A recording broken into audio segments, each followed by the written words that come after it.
It's up to us to break generational curses. When they tell you it's wrong in your family, you tell them this is where it's run out. But I'm not that's it. We're going to consider a topic which I felt it to be very, very useful for you at the start of a new year. Cut off from generational curses.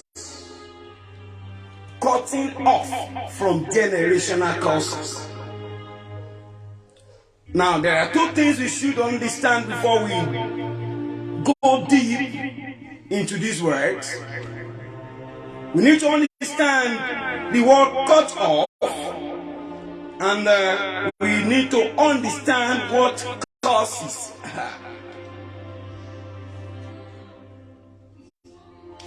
When I was looking for suitable words to balance this topic, I was like cutting off, breaking off. Although they sound alike, they look alike, you might say they are no different. But one thing is, there are slight differences between cutting off and breaking off. Now, when you cut off, to cut off requires you to use a very sharp object.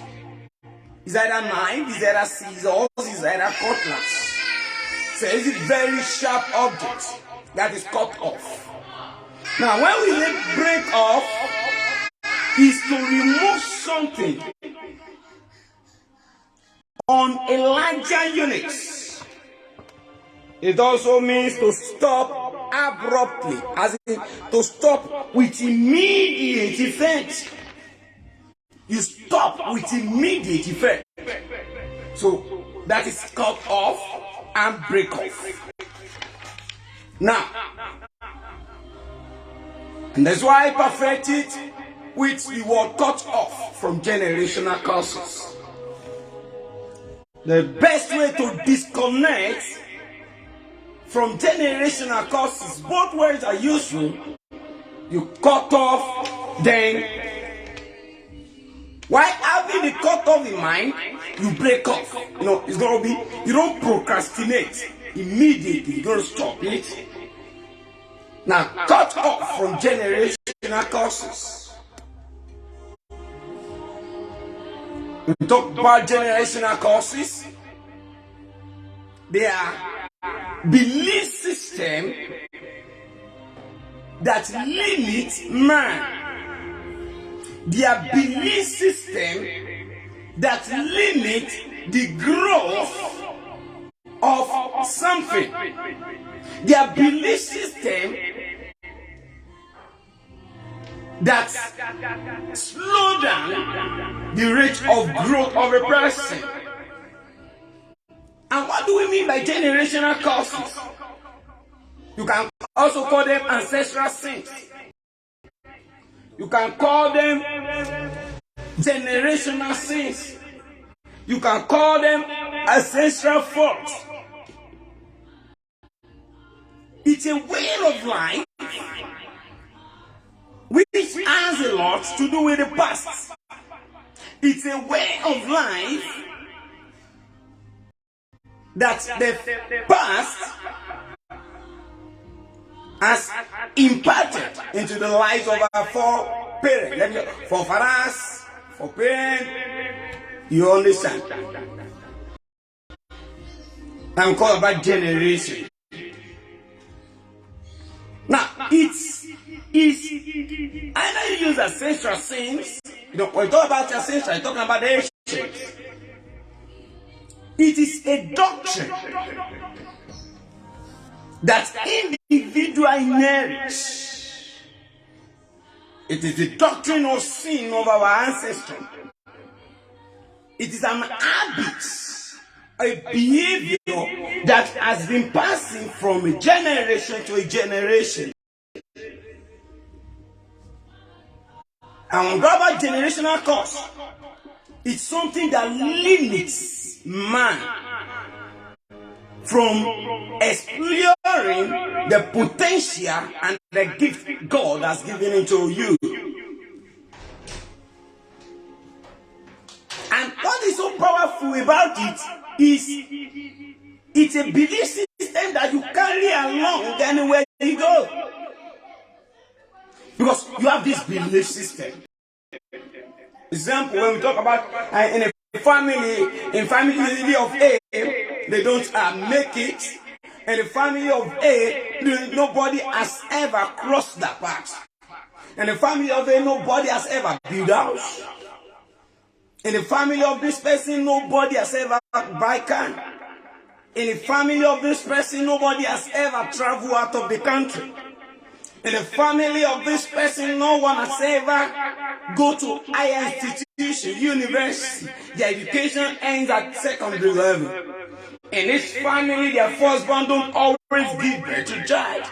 In this family, the moment they get to 20 years, they die. In this family, they are attacked with negativity. They are attacked with negative. It's a generational cause. It's negative. So in such a family, you don't do this. In such a family, you don't do. So every one of us has some you don't do or a limiting factor, a generational causes in our family. Every family now has one spectacular generational causes that has been evolving even before we are born. It is now for you to accept it or reject it. And one thing you should understand, that my research has made me understand, that every family has someone who dares. Every family has someone who dares to break off, to cut off, to disconnect from the shackles of generational curses. It starts from some person, somebody. The curse starts from somebody, and it ends when somebody take an action. An action was taken, which the repercussion tend to cause in a certain family by somebody. And it also requires somebody to also break loose from such curse. Now think deep in your family. What are those things that they call a taboo? What are those limitations in your family? What are those generational causes in your family? You sit down, relax, think about it. And after thinking about it, think about, are you ready to put a stop, or it just go on and pass on to your children? Because generational causes at times now becomes a norm. It becomes a way of life. It's a belief system that is being passed on from generation to generation. The father passes it to his child or to his children. The children, by the time they grow up, they pass it onto their unborn generation. And it goes and goes on like that. At times it happens till the family is wiped off. And no one never dares. You understand what generational causes is now? At 40, at age 55, you haven't gotten a house on your head. This is how to know that you are being battered by generational causes. It negates the aim of God on our lives. At 40, you are still renting an apartment. You've not gotten your own house. At 40, you have not laid odds on 500,000. At 40, You are still living from hand to mouth. At 60, you have not driven just a car. Why? And it is like that also. Your predecessor also find themselves in that menace. You are getting to 40 years old, yet you are not married. No guy is coming to approach you. All the guys you have, you approach, always let you down. Your relationship has flopped. Every relationship you enter into always flop. Everything you lay out, you're entering always end up failing. When you lay your hands on a business, after a short time the business will fail. You've been married for the past 10 years and yet you have no child. The same thing happened to your forefathers. At age of 50, which we call menopause, you haven't even gotten pregnant in the morning and it went off at noon. You have been working tirelessly. That's why the fact that you struggle to go to school to study, you read, you have a good grade, you graduate with a good grade, in best university, yet you are still roaming the streets. No work, find a work, no work, nothing. Things are not stable in your life. And when you check through the lineage, it has been occurring. Your family, after having one or two child, they are sent out of the family, of the other. Your mothers are sent out of the family. They are sent out of the house, so they become single parents.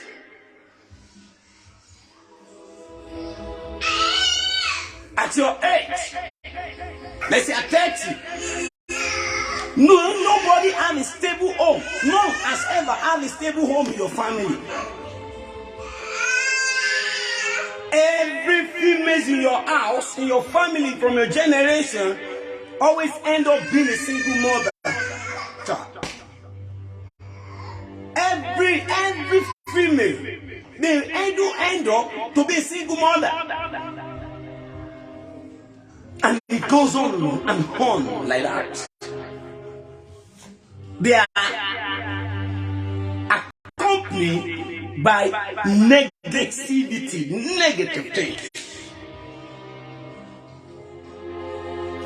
So many negative things that I keep mentioning might not live here today. Now, these are generational causes. And a lot of us now accept it to be the norms of the family. There's nothing to be done. We just have to let it be. There's nothing can be done. It happened to the father. It happened to our forefather. It happened to our grandparents. There's nothing we need to do. We just have to accept faith. Accept the way. That is the way God has created us. That is what God wants for us in our family. We can change it. In as much as God should just be eating from hand to mouth, at least see something to eat, no problem. In our family, no one ever had a business. It's so poor in a family. So it's just a month. You just have to keep managing the system till death comes. You have accepted. That means you have accepted the curse. The curse come knocking at every generation. It's now left for you to open the door for it, or you close it. And most time, people tend to seek only spiritual help. Now I'm going to tell you what are the ways to pull yourself out from generational curses. 80% of people that have been battling with generational curses always end it on prayer. And you see them going from mountain to mountain, going from one place to another, consulting one prophet to the other. In my family, they always have cancer. Cancer is an inherited thing in my family. At the age of 30, cancer is an inherited thing in my family. Then, by the time, it's one thing for you to quickly identify that problem. And the next thing, you go from one thing to one thing, go from one thing, pray and fast. Pray 24 hours. Today you go to another place there to pray 48 hours. Today you go to another place there to pray this. This. Every prophet you go to always see problem. And the prophet solution they pray. This is the problem we are seeing. It's a generational causes. But what are we going to do? We're going to pray. We are going to fast for 21 days. And you notice after that things still get tightened for you. Then you go to another pastor. And the pastor says, wow, what am I seeing? I'm seeing problems. Then you now begin to imagine. I was with the pastors some months ago. They saw the same problem. And we did something. I did what they asked me to do. Why is this man also seeing problem? The same person will tell you need to bath in the river. And after you bath, you will do some spiritual cleansing. And after we do it, you are delivered. You do all those things, consult deliverance for you. You roll on the floor. Oh wow, you are delivered. And after some months, you are still back to the system. The same thing still happens. There is still no changes in your life. You move to another pastor. And the pastor that sees, and the new pastor will also see problems. You know, imagine. All my effort at the past, has they not yielded any fruit?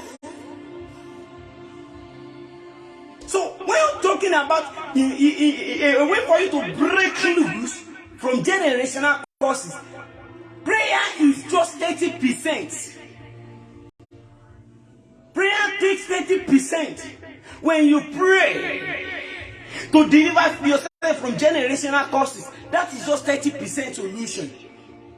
The remaining 70% it cannot be won by prayer. Generational causes, generational battle cannot be won by prayer alone. Take note of that. If you like, fast for 365 days. Don't even see the light. I'm telling you, if you come out of the fasting, the same thing, you notice the same thing is still happening. It is not about prayer. So I'm going to give you some steps to cut off yourself from generational causes. Now listen, you are so lucky to be listening to this broadcast. You are so lucky to bang on this broadcast at this moment. I want to tell you, be the one who dares it and abruptly put a stop to it. Be the game changer. Be the game changer. Let the cause stop from you. It enter, let it end on you. So everyone in the family, every member of the family, has someone who break the chain of poverty. It's not as if breaking the chain of poverty is spectacular to one person. You just have someone that runs into his consciousness that this thing must not continue. I must put a stop. Now, it's one thing, that's the first step you need to do. You are working your inner mind. You are identifying the problems. You trace back what history is. But listen, the history has nothing to do because you are standing up to erase the history, to delete the history, to permanently erase the history. Oh, that's you just need to, at times you need to look back to where you're going, to where they're coming from, to help our behavior, to mold, to remold our lifestyle. They have taken this step up and breaking this curse from my family. So these are things that always happen. You go back, check back what history says. Okay, this is what has always been happening in my family. Well, I can tell you, the last person it happened to is the last it will ever see in my family. I'm breaking from this curse. Be the one who dares it. Be like David that dares Goliath. Yeah. They always come to conquer the village, to take them as slaves. But somebody said this has to stop. David rose up one day and said, this has to stop. They won't keep on coming here every time. to loot our property. They won't keep coming here every time to loot our resources. They won't keep coming out here to pack our people as slavery. This has to stop. It is, it doesn't matter. The strength doesn't matter. The physique doesn't matter. It is the determination that matters. I'm going to stop. That was what David said. He said, I'm going to confront that Goliath. The lava thing. When you want to be the game changer, when you are walking toward changing things, they will laugh at you, they look at you, be deceiving yourself. No one has ever tried it in your family, you are only deceiving yourself. So the first thing after you have visualized is disconnect yourself from those people. And at that moment, disconnect yourself from your family totally. It is not as if they are brag, but you need to disconnect. And the major reason why you need to disconnect is so that it is their belief system. So that they won't be imparting this belief system into your life. So that is the reason why the first thing you need to do after prayer, disconnect yourself from your family. Yes, it might sound so, might be hard, but you need to disconnect yourself from your family. That's the second thing. The second step. You disconnect all the communication. You don't have any communication with them. You don't see them. Disconnect yourself. Change your environment so that you can totally disconnect. Don't let any one of them know where you are. So that you can totally disconnect from them. Throw yourself away. Throw yourself away. Don't let them even know your whereabouts again. So that the negative word will not be coming to you at all time. Can you see those three steps? You pray. After prayer, you disconnect yourself. After prayer, you visualize. Then after visualizing, you disconnect yourself as fast as possible. Because you are in for a fight. And even if you want to be connected with them, don't deaf ear to whatever they tell you. Don't be interested in hearing whatever they tell you. Whatever they tell you doesn't matter at that time. Disconnect. Then, one of those steps to break off. The first thing is prayer. I mentioned that. The first thing, second thing is visualization. The third thing is change your mindset. Oh, this thing happened. No, it has to stop. I have the power. I have the audacity. I have the strength to stop this thing in my family. So I'm going for it. Dares it confrontationally. The same way David dares Goliath it is confrontationally. David doesn't stay doesn't go to a mountain and start praying. Oh God, hey, deliver, earlier. Deliver us, Brarebos, and the bush, deliver me, Lebrazonda Cabia de Bosch, Libales on the Mani Ayaga Bosch, discover, Lord help me, all the part, no. Confrontational, get out. I want to confront you. And by the time you are confronting it, David did not see Goliath to be taller than him. David saw himself to be taller than Goliath. David was looking at the Goliath down. He's on top. Was just looking, so this is small rat. And that was the reason why David was able to conquer Goliath in an embarrassed manner. Just like sparking your baby at the back. You don't do this. Get out of here. And that's when David saw Goliath, I said, oh, I don't need gun to kill this. I don't need to wear amulet. I don't need to wear this. I don't need to carry bow and arrow. I don't need machine gun to kill this person. Oh, is this person? Oh, God, God. This is just like a bird. I'm seeing this person. All I just need to do is just to throw stone. But the Goliath was laughing. He was looking at this tiny thing. But what David was looking at them, he confronted. Then when he confronted, he threw stone. And what happened? Goliath fell, Goliath died. So why? Because David has decided that this thing will end with me. They will no longer come and take our people as captive any longer. This mess has to stop. And what is the testimony? The mess stopped that day. You know, listen. The mess doesn't stop the day David conquered Goliath. The mess stopped the day David in Aru decided that I am going to conquer Goliath. Saying it authoritatively. He checked by the history. Okay, this is what has been happening for the past years. Oh, this has to stop. That was the day David conquered. So he faces his enemy with a stronger faith. He has won the battle even before getting there. You only need to just get there and pack the carcass, pack everything.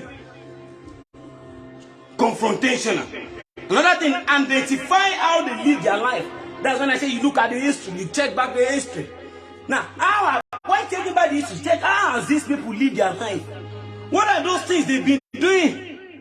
If you want to make a change, you have to change the way you live. If you want to determine to make a change and you are living the way they've lived, then definitely you cannot make any change. You will only end up deceiving yourself. If you don't do it differently from what the predecessors have done, you are only wasting your time. You don't do things the way they do it. You want to dare it. Another thing is change the system, change the ideology, change the belief. Oh, in my family, we always poor in my family. Oh, this has to stop. Because as a matter of fact, I'm not poor, I'm rich. I'm not poor, I'm wealthy, I'm a billionaire. Then you don't claim you're a billionaire and behave like a pauper. You start behaving like a billionaire. You talk authoritatively. You talk authoritatively. Your thinking changes. Your mindset changes.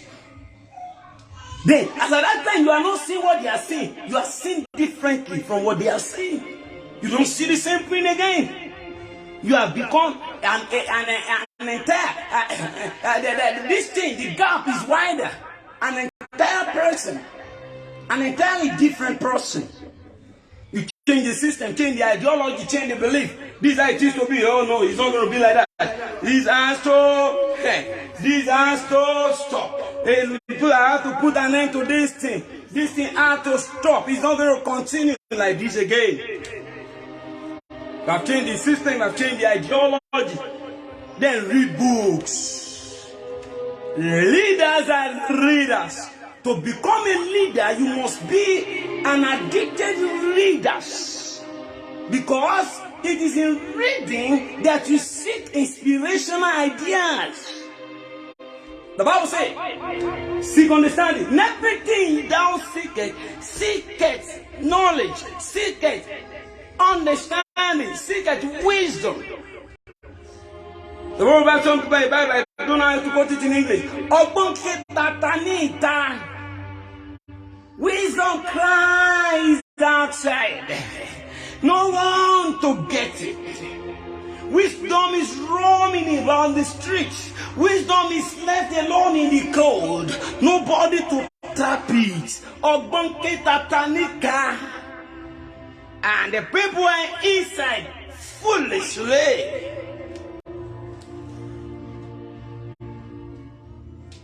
You read books. You know, when you are reading, then ideas will pump into your mind. The inventors don't spend more of their time on watching TV, on doing anything that is not profitable. If I'm going to sit down an hour watching a movie, I must stand, because is it going to be profitable?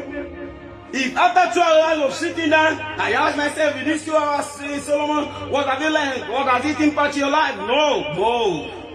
You wasted that 2 hours. So you read books. The more books you read, the more wisdom you acquire. And the more wisdom you acquire, the more strengthening you be mentally, psychologically, and physically. You read books, you study Bible, and you read your books to get ideas that will change the world, that will change the system of frame. Because you need to format your memory so that those beliefs and thoughts will off. So when you are formatting your memory, then nothing is there again. Then you need to put some things there. Then you need to read. Read aggressively. Read as if your mind depends on reading. Read aggressively. Study aggressively. Because you want to format those negative thoughts. You want to format those generational curses from your brain. The ideology, the things that made you to believe where you are growing, you want to flush it off the brain. So the moment you format your brain and you are not putting anything there back, those things you flush out will find their way in. And that's the reason why you meant to flush it out. You meant to flush out negative thoughts from your mindset. You need to read books so that positive thought can penetrate and build mansion and harvesting. Generational curses. Be the one who dares to stop you.